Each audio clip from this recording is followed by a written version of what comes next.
கதறல் கேட்டிடுதே. நானிலம் முழுவதும் நான் ஒரு கோடி நாசத்தின் வழியை நாடிடுதே. இயேசுவின் அன்பு என்னையும் நெருக்க எழும்பிடுவோம் நாம் வாலிபரே. வாரும் பரிசுத்த ஆவியானவரே, உம்மை விசுவாசிக்கிற எங்கள் நெஞ்சை நிரப்பி உன் அன்பின் தீயை மூட்டியருளும். பற்பல மொழிகள் மூலமாக விசுவாசத்தை போதித்தருளும். உம்முடைய வசனமே சத்தியம் சுவாமி. ஆமென். என் அன்புக்குரிய திருச்சபை மக்களே, மீண்டுமாய் உங்கள் யாவருக்கும் என்னுடைய அன்பான புது வருட வாழ்த்துக்களை தெரிவித்துக் கொள்கிறேன். 125 ஆண்டுகள் பழமை வாய்ந்த நேஷ்னல் மிஷனரி சொசைட்டி மூலமாக உங்களை வாழ்த்துவதிலும், எங்களுடைய திருச்சபை தென்னிந்திய திருச்சபை சென்னை பேராயம் கிறிஸ்துவர் ஆலயத்தின் மூலமாக உங்களை வாழ்த்துவதில் ஆண்டவருக்கு நன்றி செலுத்துகிறேன். மீண்டும் ஆண்டவர் எனக்கு ஒரு வயதை கூட்டி, மீண்டும் ஒரு வருஷத்தை கூட்டி, மீண்டும் ஒரு முறை தூய பவுல் ஆலயம் என்கிற ஒரு பழமை புதுமை நிறைந்த பழமை வாய்ந்த பெருமை மிகுந்த ஒரு ஆராதனையில் கலந்து கொள்வதற்கு ஆண்டவர் வாய்ப்பு கொடுத்தார்.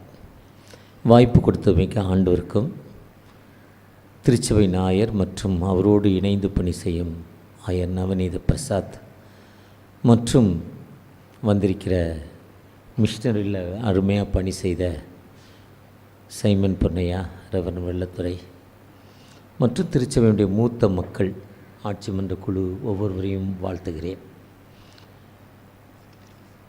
ஆண்டவர் இதுவரை நம்மை பாதுகாத்து வழிநடத்தி மீண்டும் ஆண்டுடைய பிறப்பின் பண்டிகை கொண்டாடி மீண்டும் ஒரு புது வருஷத்தை ஆண்டவர் காண செய்திருக்கிறார். அது ஆண்டவருக்கு நன்றி செலுத்துகிறோம். அந்த ஆண்டவர் நம்மோடு இருந்து எல்லா நிலையிலும் நம்மை ஆசீர்வதிக்கும் ஆண்டவர். அந்த ஆண்டவர் எப்பொழுதுமே நம்முடைய தேவைகளை சந்தித்து நம்மை ஆசீர்வதித்து நம்மை உயர்த்தும் ஆண்டவர். அந்த ஆண்டவர் எப்பொழுதுமே ஆண்டவரை நோக்கி பார்க்குறப்போ, தகப்பனே எனக்கு வாழ்வு கொடுங்க, உம்முடைய கிருபையை தாங்க தகப்பனே, உம்முடைய இரக்கத்தை தாங்க தகப்பனே, உம்முடைய ஆசீர்வாதத்தை தாங்க தகப்பனே என்று அவர் நமக்கு வாழ்வு கொடுக்கும் ஆண்டவர்.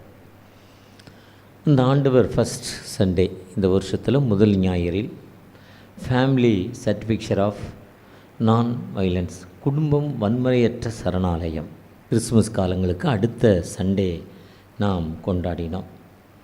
கடந்த நாட்களில் நாம் எப்பிபனி, ஆண்டவருடைய வருகை, மகிமையின் சபை, ஆண்டவருடைய வருகை என்ற மகிமையின் ஆண்டவரா எப்பிபனி, ரிபண்டிங் ஆஃப் ரெவலேஷன், மாட்சிமையின் திருக்காட்சி வெளிப்படுத்துவதற்கான மறுமொழி. ஃபஸ்ட் சண்டே ஆண்டவருடைய மாட்சிமையின் திருக்காட்சி வெளிப்படுத்துவதற்கான மறுமொழி எப்பிபனி. ஆண்டவர் எப்போவுமே தம்முடைய பிரசன்னத்தை எமக்கு வெளிப்படுத்தும் ஆண்டவர்.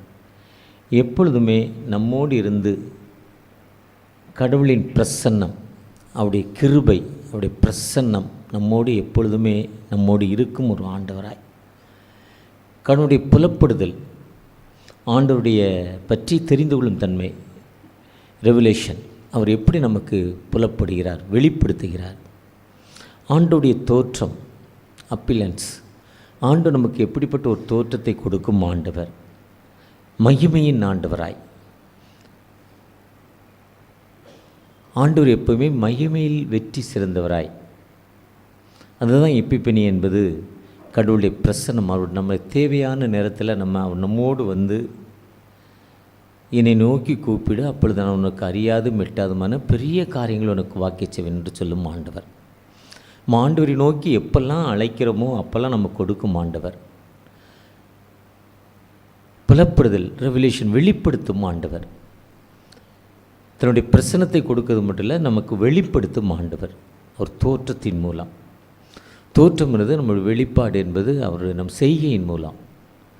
ஆண்டவர் எல்லா நிலையிலும் நமக்கு வாழ்வு கொடுக்கும் ஆண்டவர், மகிமையின் ஆண்டவர். அந்த ஆண்டவர் நமக்கு எப்படிப்பட்ட வாழ்வை இந்த வாரத்தில் கொடுத்திருக்கிறார்னா, baptism of Jesus, application of identified of mission. இயேசுவின் திருமுழுக்கு அடையாளத்தின் உறுதியும் அருட்பணியும். இயேசுவின் திருமுழுக்கு, இயேசுவின் ஞானஸ்தானம், அவருடைய ஊழியத்தின் அடையாளம். ஒருவேளை இன்றைக்கி ஒவ்வொரு மதத்திற்கும் ஒரு அடையாளம் உண்டு. அந்த மதத்தை பற்றி தழுவுறப்போ இந்த மதத்துடைய கோட்பாடுகள், அடையாளங்கள். சீக்கிய மதத்துக்குள்ளே போனால் ஒரு ஆண்மகன் தலை முடி வெட்டக்கூடாது, சவரன் பண்ணக்கூடாது, உடம்புல ஒரு கத்தி வச்சுருக்கணும், நீல கத்தி உடம்பு எப்போயுமே அவங்க உடம்பில் இருக்கணும். அதேமாதிரி இந்த நம்ம இஸ்லாமிய மதத்துக்கு போனால் சில கொள்கைகள், இப்படி தான் ட்ரெஸ் இருக்கணும், இப்படி தான் வாழணும், இப்படி தான் ட்ரெஸ் இருக்கணும், அந்த இஸ்லாம் மதத்துடைய கொள்கை. இப்படி ஒவ்வொரு மதத்திற்கும், சீக்கிய மதத்துக்கு போனால் குருவானவர்கள் சீக்கிய மதத்தில் முற்றும் துறந்து காவி உடை அணிந்து, சீக்கிய மதத்தில் அது புத்த மதம், காவி உடை அணிந்து அவங்க இருக்கணும். இப்படி ஒவ்வொரு மதத்திற்கும் ஒரு கட்டுப்பாடு. கிறிஸ்தவம் என்பது நாம் மனமாற்றத்தின் அடையாளம். ரிஃபண்ட், மனம் திரும்புதல். ஒரு மனிதன் தன் வாழ்க்கை விட்டு முழுமையாக ஒரு புதுமையான மனிதனாய் மாறுவது தான். அதுதான் லூக்கா 15ஆம் அதிகாரத்தில், தகப்பனே உமக்கு விரோதமாய் பரத்துக்கு விரோதமாய் பாவம் செய்தேன் என்று அறிக்கையிடுகிறேன். அவன் அந்த இளைய குமாரன், கெட்ட குமாரன், மனமாற்றத்தின் குமாரன் என்று எப்படினாலும் வைத்து கொள்ளலாம். அவர் மனமாற்றம் அடைந்த பொழுது தன்னுடைய வறுமையை நினைக்கிறார், தன்னுடைய தேவையை நினைக்கிறார், தன்னுடைய இயலாமையை நினைக்கிறார், தன்னுடைய தவறுகளை உணர்கிறார். தன் தவறுகளை உணர்ந்து ஆண்டவரை நோக்கி பார்க்கிறார். இந்த தவறுக்கு காரணம் யார்? இது ஏற்பட்டது யார்? சங்கீதம் 19:12, தன் பிழைகளை உணர்கிறவன் யார்? அதுதான் ஓசியா 5:15, அவர்கள் தங்கள் குற்றங்களை உணர்ந்து என் முகத்தை தேடும் மட்டும் நான் ஸ்தானத்திற்கு திரும்பி போய்விடுவேன் என்று ஓசியா 5:15 சொல்கிறார். மத்தேயு 11:28, வருத்தப்பட்டு பாரம் சுமக்கிறவர்களே நீங்கள் எல்லோரும் இடத்தில் வாருங்கள், நான் உங்களுக்கு இளைப்பாறுதல் தருவேன். மனம் திரும்புங்கள், அப்பொழுது பரலோக ராஜ்யம் சமீபமாய் இருக்கு. கர்த்தரை தேடுங்கள், அப்பொழுது பிழைப்பீர்கள். என்னிடத்தில் திரும்புங்கள், நீங்கள் என்னிடத்தில் திரும்புங்கள். ஓசியா 5 சொல்கிறார், ஆமோஸில் சொல்கிறப்ப கர்த்தரிடத்தில் திரும்புங்கள். கில்கால்கல்ல, பெத்தேலுக்கல்ல, இங்கெல்லாம் போகிறதால உங்களுக்கு ஒரு விடுதலை இல்லை. என்னிடத்தில் திரும்புங்கள், ரிட்டன் டு மீ, என்னிடத்தில் திரும்புங்கள். ஒருவேளை மனமாற்றம் என்பது ஒரு விதமான 40 நாளோ 47 நாட்களோ ஒரு பாஸ்டிங் இருந்து, இவ்வகை உணவு உட்கொள்ள மாட்டோம் என்று இருந்து, இல்லை இவ்வகை ஆடை அணிந்து கொள்வோம் என்று அறிந்து, இல்லை இப்படி தான் இருப்போன்னு சொல்லி, அது மனமாற்றம் அல்ல. இவ்வளோ தூரம் நடந்து போய் நாங்கள் ஆண்டவரை தேடுறோம், அது மனமாற்றம் அல்ல. மனமாற்றம் என்பது இருக்கிற இடத்தில், பாவங்களை மறைக்கிறவன் வாழ்வடை மாட்டான், அறிக்கை செய்து விட்டு விடுகிறவனோ இரக்கம் வருவான். நீதிமொழிகள் 28:13 சொல்கிறார். சகேயு சொல்கிறார், என் சொத்துக்களில் சரிபாதியை ஏழைக்கு கொடுக்கிறேன். யாற்றையாவது அநியாயமாக இருந்தால் 4 டைம்ஸ் ரிட்டன், 4 மடங்கு நான் திரும்ப செலுத்துகிறேன். அப்போ தான் சொல்லார், இந்த வீட்டிற்கு ரட்சிப்பு வந்தது, இவனும் ஆபிரகாமின் குமாரன். எந்த மனிதன் மனம் திரும்புகிறானோ அதுதான் ஞானஸ்தானம். அந்த மனம் திரும்புவதற்கு அடையாளம் தான் ஞானஸ்தானம். அந்த ஞானஸ்தானம் தான் இளைய குமாரன். அந்த ஞானஸ்தானத்திற்கு அடையாளம் அழுக்கு உடை அணிந்து உணவு இல்லாமல் பார்ப்பதற்கே அலங்கோலமாய் வந்த ஒரு மனிதனை அவன் மனம் திரும்பி வந்தபொழுது தகப்பன் ஏற்றுக்கொண்டு அவனுக்கு நல்ல தண்ணீரினால் குளிப்பாட்டி அவன் அழுக்கை போக்கி அவனுடைய உடம்பில் இருக்கும் அழுக்கை முழுமையாக நீக்கி ஒரு புத்தாடை அணிந்து கைகளில் மோதிரம் தரிப்பித்து கால்களில் புதிய செருப்பு கொடுத்து நீ ஒரு நல்ல மேய்ப்பனாய் மாற வேண்டும் என்பதற்கு கையில் ஒரு செங்கோல், அதுதான் கோல், கையில் ஒரு கோல் கொடுத்து ஒரு பெரிய கன்றுக்குட்டியை அடித்து பிரியாணி பண்ணி, அதுதான் கிறிஸ்தவ மக்கள் எல்லாரும் எல்லா ஃபங்க்ஷனுக்கும் பிரியாணி பண்ணுறோம். பிரியாணி போடலன்னா ஃபங்க்ஷனே இல்லை. மற்ற உணவு கொடுத்தா கிறிஸ்தவத்தில் ரொம்ப ஜாஸ்தி பிரியாணி தான். அதுதான் அந்த பிரியாணியை போட்டு ஒரு மியூசிக், ஒரு பாட்டு கச்சேரி, ஒரு மியூசிக் ஆர்கெஸ்ட்ரா ஏற்படுத்தி அன்போடு ஏற்றுக்கொள்கிறார். இதுதான் மனம் திரும்பலுக்கு அடையாளம். கையில் மோதிரத்தை போடுறார். அந்த மோதிரத்தின் அடையாளம் தான் ஒரு மனம் திரும்புதலுக்கு அடையாளம். அதுதான் ஒரு இடத்துல நீதிமொழிகளில் சொல்கிறப்போ 7ஆம் அதிகாரத்தில் நீ கட்டளைகளையும் கைகளில் பொருத்தி கொண்டுன்னு சொல்கிறார். நீதிமொழிகள் 7ல் நீ என் மகனே இவைகளை ஏற்றுக்கொண்டு இவைகளின் இருக்கிறார், அதனால் கட்டளைகளை ஏற்றுக்கொள், அதுக்கு அடையாளமாய் உன் கைகளில் என் கட்டளைகளை மாட்டிக்கொள்கிறார். அதுதான் ஒரு திருச்சபையுடைய தலைமை போதகர், பிரதான ஆசாரியன் அந்த பொறுப்பை ஏற்கிறப்ப அவருக்கு ஒரு செங்கோல் கொடுக்கப்படும். நல்ல மேய்ப்பனாய் புது அங்கி தரிக்கப்படுகிறது, கைகளில் மோதிரம் கொடுக்கப்படுகிறது. இந்த இளையகுமாரனை போல இதுதான் மனமாற்றத்தின் அடையாளம். இதுதான் ஞானஸ்தானம். ஏதோ ஞானஸ்தானம் ஒரு மிஷனரி பேசிகிட்டு இருந்தார். ஒரு மிஷன். நான் ஐஎம்எஸில் 6 வருஷம் பிரசிடெண்ட்டாக இருந்தேன். அன்பு அம்மாவோடு 6 வருஷம் 12-13 முறை ட்ராவல் பண்ணியிருக்கேன் இந்தியா முழுதும்.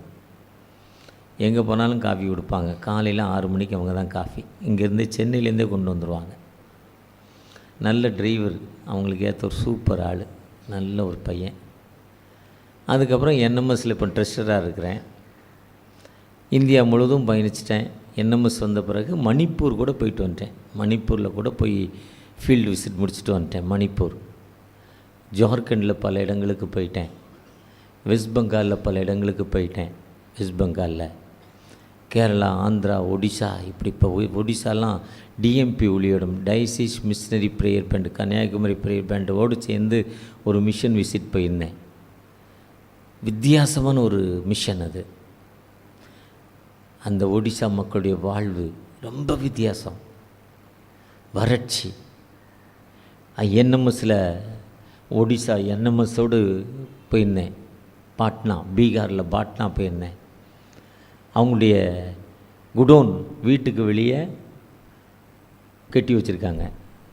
எலி பிடிச்சிருன்னு அந்த குருதாலின்னு சொல்லுவாங்க. அந்த காலங்களில் ஒரு தட்டில் வச்சு சுற்றி சாணியும் மண்ணையும் வச்சு பூசி எலி போகாத அளவுக்கு வீட்டுக்கு வெளியே தான் அவங்க அவங்களுடைய தானியத்தை, கோதுமை அண்டு அரிசி, நெல்லெல்லாம் சேர்த்து வைக்காங்க.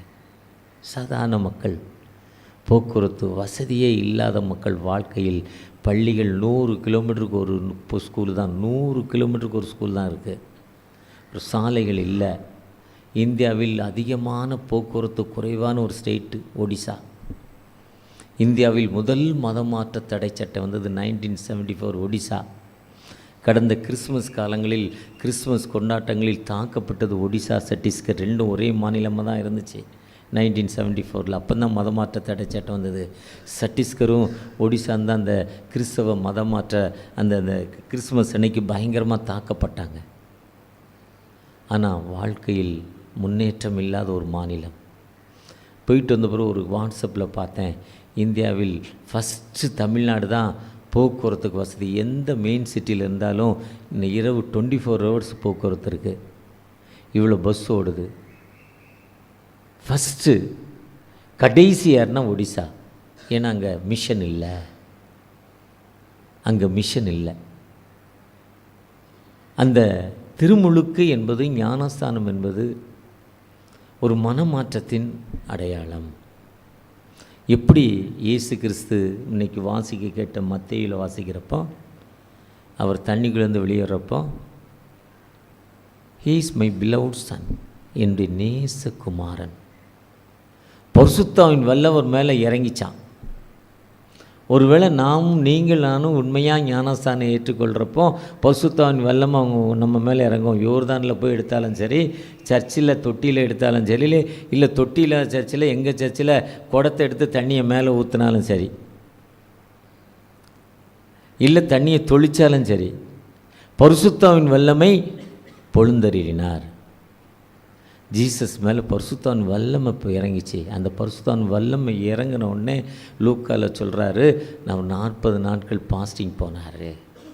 40 days பாஸ்டிங் போயிட்டு பாஸ்டிங் முடிச்சுட்டு வர்றப்போ சாத்தான் வந்து கேட்குறான், நம்ம கிறிஸ்மஸ் அதாவது சண்டே ஸ்கூலு கிறிஸ்மஸ் ப்ரோக்ராமில் சண்டே ஸ்கூலில் போடுற அந்த கருப்பு ட்ரெஸ் போட்ட சாத்தான் வந்து கேட்குறான், இந்த உலகத்தெல்லாம் காட்டி இது உனக்கு தர்றேன். அப்போ ஜீசஸ் சொல்கிறாரு, இது எனக்கு வேண்டாம், இது எனக்கு வேண்டாம். உன் தேவனாய கர்த்தரையே ஆராதனை செய், அவர் ஒருத்தர் உனக்கு போதும். இந்த உலகத்தின் இச்சைகள் வேண்டாம். அதுதான் கலாத்தியர் 5ஆம் அதிகாரம் 19ஆம் வசனத்திலேருந்து 21ஆம் வசனம் 17, 19 காரியங்களை சொல்லிட்டு 5:21 சொல்கிறாரு 9 காரியங்கள். கலாத்தியர் 5:19 அதுதான் தேவனுடைய ராஜ்யம். அன்பு, நேசிப்பது, விசுவாசம், ஃபெய்த், நற்கிரியை, தயவு, சாந்தம், மிச்சையடக்கம். இதுதான் ஒரு மனிதனுக்கு வாழ்வு கொடுக்க முடியும். இதுதான் நான் அதை இயேசுக்கு சொன்னார், இந்த உலகத்தின் ஆசையில் எனக்கு வேண்டாம். ஏன்னா அப்போ அவருக்கு அந்த அவர் ஞானஸ்தானம் வாங்குவோன்னா அவருக்கு அந்த உலகத்தின் ஆசை இருந்த மாதிரி நானாக திங்க் பண்ணேன். எனக்கு இந்த இறையில் அறிஞரும் அதை சொல்லிக் கொடுக்கல. இரவு இந்த பாடத்தை ராத்திரி உட்காந்து பார்க்குறப்போ, அப்போ ஏன் அப்படி இருக்குது, அப்போ அவர் திங்க் பண்ணியிருப்பாரோ, கொஞ்சம் ஆசைப்பட்டிருப்பாரோ, அவங்க அப்பா கூட கார்பெண்டராக இருந்தார், அப்போ கொஞ்சம் ஆசைப்பட்டிருப்பாரோ, அதுதான் இப்போ ஞானஸ்தானம் வாங்கினோன்னே அந்த ஆசையை விட்டாரோ. அடுத்து சொல்கிறாரு, நீ பசியாக இருக்க, இந்த கல்லுகள் அப்பங்கள் ஆகும்னு சொல்கிறப்போ, இல்லை, கர்த்தருடைய வார்த்தை தான் அப்பம், தேவனுடைய வார்த்தை தான், வேர்ட் ஆஃப் காட் தான் ஃபுட்டு, அதுதான் ப்ரெட்டு. சொல்லாத, வேண்டாம், எல்லாத்தையும் உனக்கு தரேன், வேண்டாம், உலகத்தின் இச்சைகளையும் மறந்துடு. ஒருவேளை இயேசுவின் ஞானஸ்தானம் என்பது இந்த உலகத்தின் ஆசைகள் அவருக்கு இல்லை, உலகத்தின் பெருமைகள் இல்லை, ஆண்டவரை சோதிக்கிறது இல்லை. இருந்தாலும் அவர் யோவான் 11ஆம் அதிகாரத்தில் 4 நாட்கள் மரித்த ஒரு மனிதன் கல்லறையில் இருக்கிறப்போ அவர் சொல்கிறாரு, லாசருவே வெளியே வா. சொல்லுமுன்னு அவருடைய ப்ரேயர், எங்கே இருக்க மக்கள் என்னை விசுவாசிக்கணும்னா இப்போ 4 days 48 மணி நேரம் முடிஞ்சிருச்சு. பிளட் சர்க்குலேஷன் உடம்புல போய் ரத்த ஓட்டம் இல்லைன்னா அவன் உயிர் இல்லை. அதுதான் லேவியராகம் 17:11 சொல்கிறார், ரத்த ஓட்டம் மட்டும்தான், பிளட்டில் மட்டும்தான் உயிரணுக்கள் இருக்க, பிளட்டு ஓடிக்கிட்டு இருக்கணும், சர்க்குலேஷன். அந்த சர்க்குலேஷன் இல்லைன்னா அவன் இறந்து போனான். அந்த இறந்து போனான்னா அடையாளம் உடம்பு வந்து ஐஸ் ஆயிடுச்சு, இந்த ஹீட்டிங் இல்லை, உடம்புல ஒரு சூடு இருக்கணும், அந்த சூடு இல்லை, மரித்து விட்டான். அப்போ அந்த மரித்து விட்ட மனிதனை பற்றி மக்கள் விசுவாசிக்கணும்னா ஞானஸ்தானம் பெற்று அந்த ஆசைகளை விட்டுட்டு வந்த பொழுது அவர் சொல்கிறாரு, லாசர் வெளியே வரணுன்னா வெளியே வந்து அங்கே இருக்க மக்கள் என்னை விசுவாசிப்பாங்க, நீங்கள் வெளியே வாங்க, நீங்கள் வரட்டும்னு அவர் ஜெபம் பண்ணாராம். ஒருவேளை இன்றைக்கி அனைத்து ஆசைகளையும் விட்டு போன மிஷினரிகள் அப்படித்தான் செஞ்சிகிட்டு இருக்காங்க.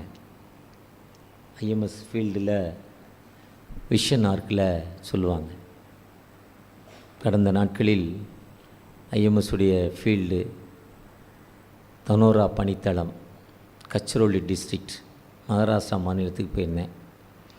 ஒரு 7-8 மாதங்களுக்கு முன்னால் இம்மானுவேலுங்கிற ஒரு மிஷினரி, ஷேபாங்கிற அவருடைய துணைவியார், 35 வருடங்களாக ஐஎம்எஸில் இருக்கிறார்.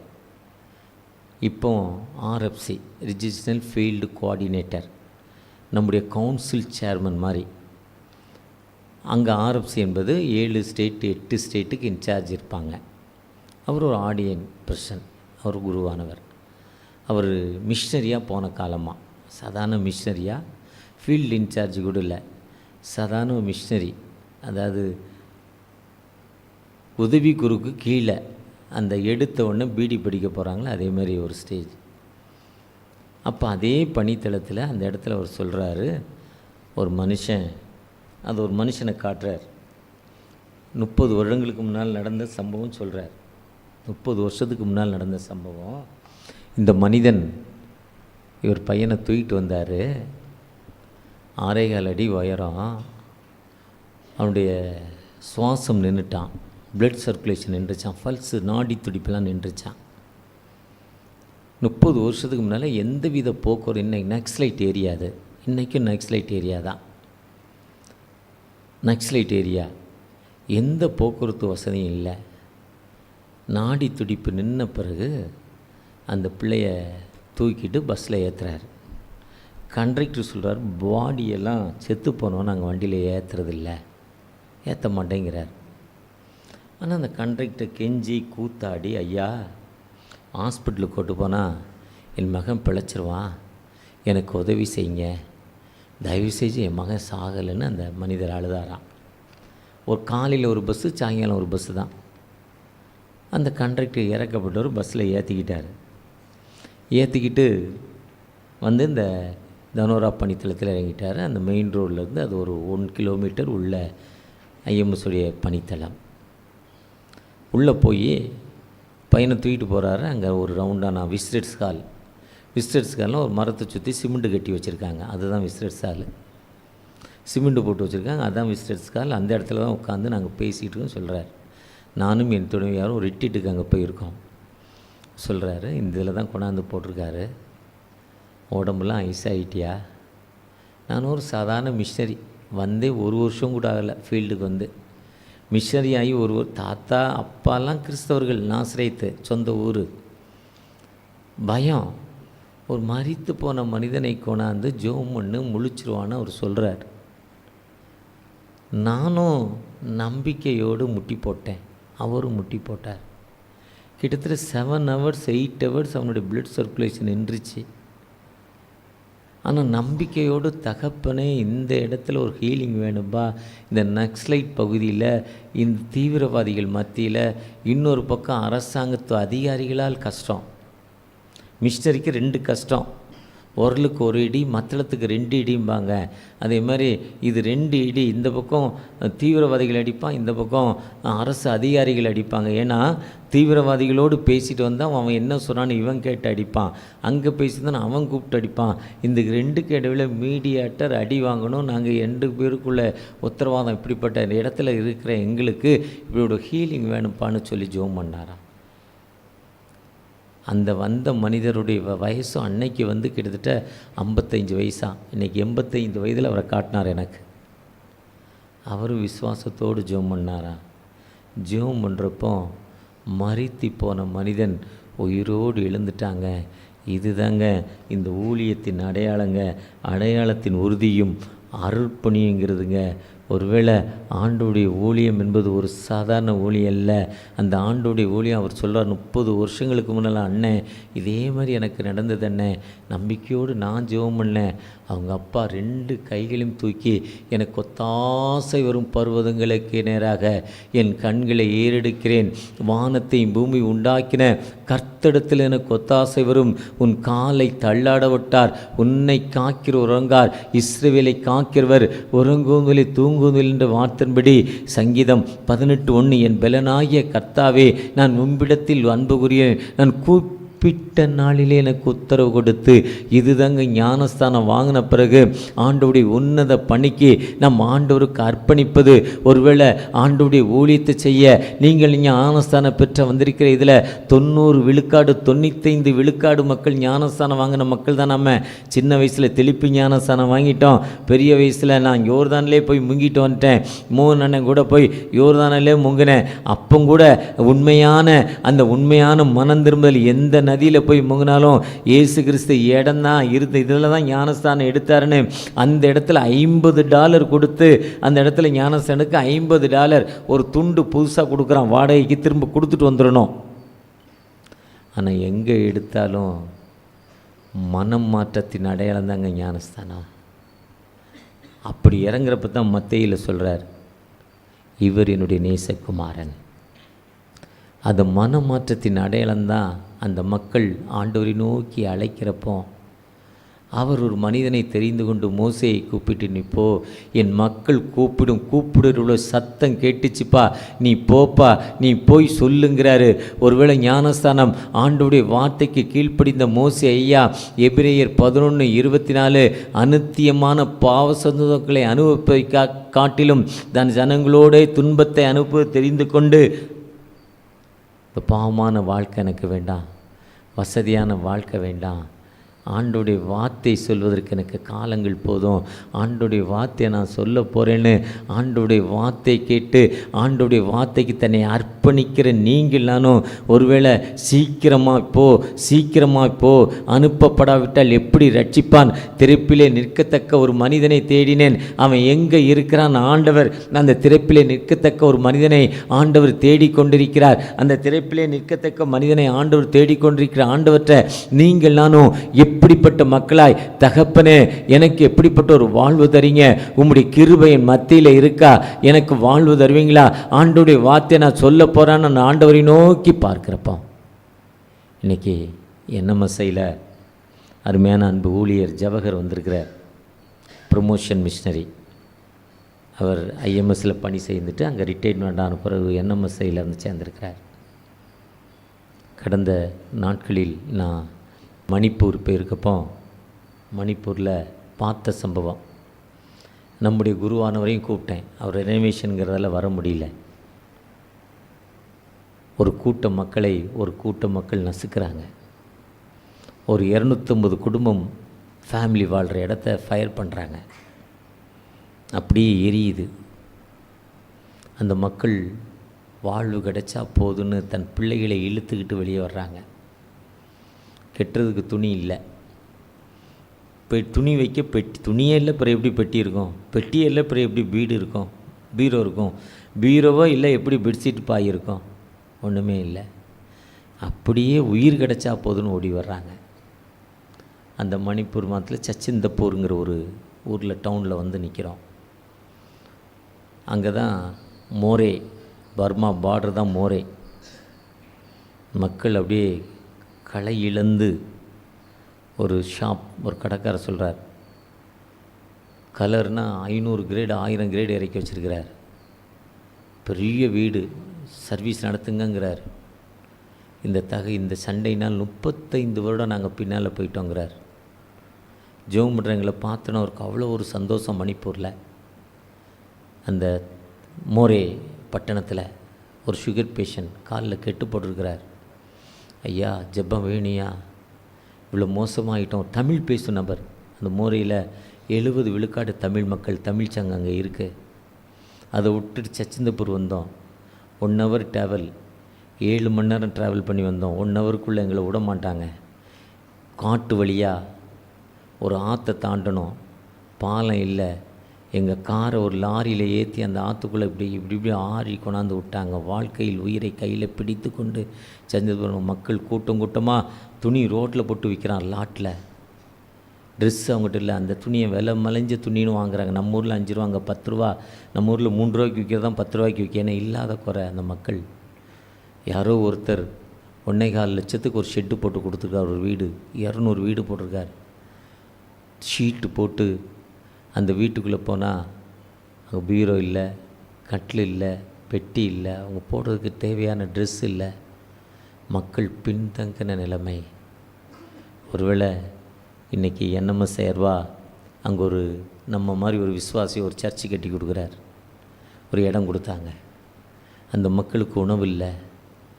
ஒருவேளை நாமும் 150 வருஷத்துக்கு முன்னால் இப்படிப்பட்ட அடிமைத்தனத்தில் இருந்தோம்.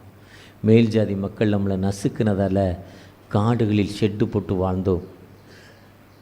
அந்த ஷெட்டு போட்டு வாழ்ந்தோடைய ஃபவுண்டர் தான் 7000 பண்ணை சிஎஸ்ஐ சர்ச்சுடைய ஃபவுண்டர். மேல் ஜாதி மக்கள் நசுக்கிறாங்க. அடி தாழ முடியாமல் சாத்தூருக்கும் கோயில்பட்டிக்கும் இடையில் காட்டில் ஷெட்டு போட்டு வாழ்கிறாங்க. அப்போ அங்கே வந்து மிஷினரி கூட்டிக் கொண்டு இந்த ஊரில் கடை வையின்னு 7000 மணியில் ஒரு லாலா ஸ்வீட் கடை வச்சு கொடுத்தாராம். அவங்க தான் ஒரு சர்ச்சை ஆரம்பிக்கிறாங்க. இன்றைக்கி அப்படிப்பட்ட மக்கள் வாழ்ந்த நாம் இன்றைக்கி ஒரு சுகபோகமான வாழ்வை ஆண்டவர் தந்திருக்கிறார். லக்ஸரி வாழ்வை தந்திருக்கிறார். போக்குவரத்துக்கு சரி, இதே மாதிரி ஒடிசா இல்லை, இதே மாதிரி மாநிலங்கள் ஏன்னா சுவிசேஷம் இல்லை, சுவிசேஷம் அறிவிக்கப்படாத காலங்கள் எவ்வளவோ இருக்குது. நம்முடைய அர்ப்பணிப்பு சுவிசேஷத்துக்கு என்ன? ஞானஸ்தானம் பெற்றுக்கொண்ட உங்களுக்கும் எனக்கும் அடையாளத்தின் உறுதியும் அர்ப்பணியும் என்ன? மிஷனோடு இணைந்து, மிஷனரிகளோடு இணைந்து கொடுப்போம், கடந்து சென்று ஆண்டவருடைய வார்த்தையை சொல்லுவோம். ஆம் தகப்பனே, உம்மை ஆராதிக்கிறோம் என்று அன்னாள் ஆராதித்த பொழுது, எனக்கு ஒரு குழந்தை செல்வத்தை தருவீரானால் உம்முடைய ஊழியத்திற்கு என் பிள்ளையை கொடுக்கிறேன் என்று அந்த ஆராதனையில் தன்னை அர்ப்பணித்த பொழுது ஏற்ற உற்பத்தி காலத்தில் ஒரு குழந்தையை கொடுத்தீங்கப்பா. யாக்கோபு கைவிடப்பட்ட நிலைமையில் உம்மை ஆராதித்து எனக்கு உண்ண உடை உறைவிடம் தருவீரானால் தசமபாகம் செலுத்துகின்ற அர்ப்பணித்த பொழுது கோலும் தடியுமாய் சென்ற அவனை இரு திரள் ஜனக்கூட்டமாய் உயர பண்ணின தகப்பன் அல்லவா. எசேக்கியேல்ல 6 கொடுத்தாங்கப்பா. அந்த மக்கள் நீங்கள் ஆசீர்வதித்தீங்க. அந்த ஏழை தாய் தனக்கு இருப்பதையெல்லாம் எடுத்து கொடுத்தாங்கப்பா. அவங்கள நீங்கள் ஆசீர்வதித்தீங்க தகப்பனை. ஒருவேளை கொரிந்து தேசத்தில் அந்த மக்கதோனியா திருச்சபை மக்கள் தங்கள் வறுமையிலும் ஆண்டவருக்கு எங்குண்டு கொடுத்தாங்கப்பா. ஒருவேளை இன்றைக்கி அருட்பணி திருமுழுக்கை பெற்றுக்கொண்ட நான் அருட்பணிக்கு என்னுடைய நன்கொடை என்ன, என்னுடைய அர்ப்பணிப்பு என்ன? அனுப்பப்படாவிட்டால் எப்படி பிரசங்கிப்பான் வார்த்தையின்படி தகப்பனை? என்னை அனுப்புகிறது யார்? வார்த்தையின்படி தகப்பனை. நான் சென்று ஆண்டோடைய வார்த்தையை சொல்ல போகிறேன். மிஷனரியாக இணைந்து மிஷனோடு இணைந்து என்னுடைய அருட்பணியை தொடங்க போகிறேன் இல்லப்பா. இல்லை ஒரு அநேகற்ற சேர்த்து அருட்பணியை பற்றி சொல்லி தகப்பனே ஒரு ப்ரொமோஷன், ஒரு ஆனரி ப்ரொமோஷனாக என்னை அர்ப்பணிக்கிறேன்ப்பா. இந்த ஊழியத்திற்காக ஜெபிக்கிற மக்களை என்னை அர்ப்பணிக்கிறேன்ப்பா என்று அர்ப்பணித்து தன்னுடைய தொழிலில் பின்தங்கிற நிலைமையில் இருக்கிறேன்ப்பா. என் தொழிலை இங்கே ப்ளஸ் பண்ணுங்க தகப்பனே. இந்த கடந்த ஆண்டில் பயங்கரமான லாஸில் இருக்கேன்ப்பா. மழையினால், வெள்ளத்தினால், போட்டியினால் பின்தங்கின நிலைமையில் இருக்கிறேன். எனக்கு அந்த பின்தங்க நிலைமை இந்த வருஷத்தில் புதுவிதமான ஆசீர்வாதத்தோடு கர்த்தர் நம்மை நினைத்திருக்கிறார். நம்முடைய தாழ்மையில் நினைத்தவரை துதியுங்கள், அவர் நல்லவர், ஒரு கிருபை உள்ளது என்ற வார்த்தையின்படி தன்னுடைய தேவைகளை சொல்லி ஜெபித்த அன்பு பிள்ளைகள் மத்தியில் ஒரு விதமான வியாதி தகப்பனே, கேன்சர்னு சொல்லியிருக்காங்கப்பா, ப்ரெஸ்ட் கேன்சர்னு சொல்லியிருக்காங்கப்பா, கட்டி இருக்குப்பா, எனக்கு கீமோ எடுக்க முடியல, மாத்திரை மருந்து சாப்பிட பணம் இல்லைப்பா, சித்த வைத்தியம் சாப்பிடக்கூட பணம் இல்லை, ஆனால் கைகளை வைத்து இயேசுவின் ரத்தம் ஜெயம் சொல்லி ஆண்டவர் எனக்கு விடுதலை கொடுத்தார். அந்த நற்செய்தியை சொல்லி, அந்த அருட்பணியை சொல்லி நன்கொடை மூலம் நான் ஊழியத்தை தாங்க போகிறேன் என்று அர்ப்பணிப்போடு ஜெபிக்கிற அன்பு மகளுக்காகப்பா ஒரு விசை கூட மனமரங்கப்பா. உம்முடைய பிரசன்னம் ஒவ்வொருவோடு இருக்கட்டும், உம்முடைய கிருபை ஒவ்வொருவோடு இருக்கட்டும், வழிநடத்துங்க. மீட்பர் இயேசு மூலம் ஜெபம் கேளும் அன்பின் தகப்பனே, ஆமேன். அறுவடை மிகு